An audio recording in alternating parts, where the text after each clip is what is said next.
Kun vi, som er kommet til tro, går ind til hvilen. Hebræerne 4:3. Når vi betænker, hvad Gud har gjort for at frelse os, må vi undres over hans utømmelige nåde. Han kræver ikke en række gode gerninger, selvtugt eller selvafstraffelse for os. Det fører os ikke nærmere til frelsen og gavner intet. Det er kun troen på Jesus som frelser, der har nogen betydning. Straffen er lagt på ham, at vi skulle have fred. En sådan gave, at en anden tager vores straf og giver os evig retfærdighed og barnekår hos Gud, kan kun Gud give.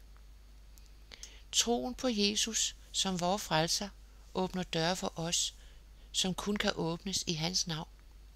Ved troen kan vi tage imod det store budskab af verden med alt det den er skabt af Gud, og han engang vil gøre den fuldkommen igen, som den var, da den udgik fra hans hånd. Med troens øjne kan vi se, hvilken herlighed Gud har beredt for dem, der tror. At tro på Gud er at kaste anker i det uforanderlige.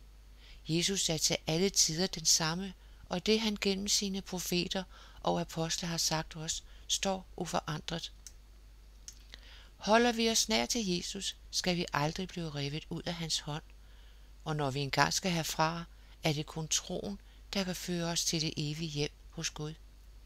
At tro, det er at bygge sit liv på Herrens ord og søge fred og lykke, kun der, hvor Jesus bor.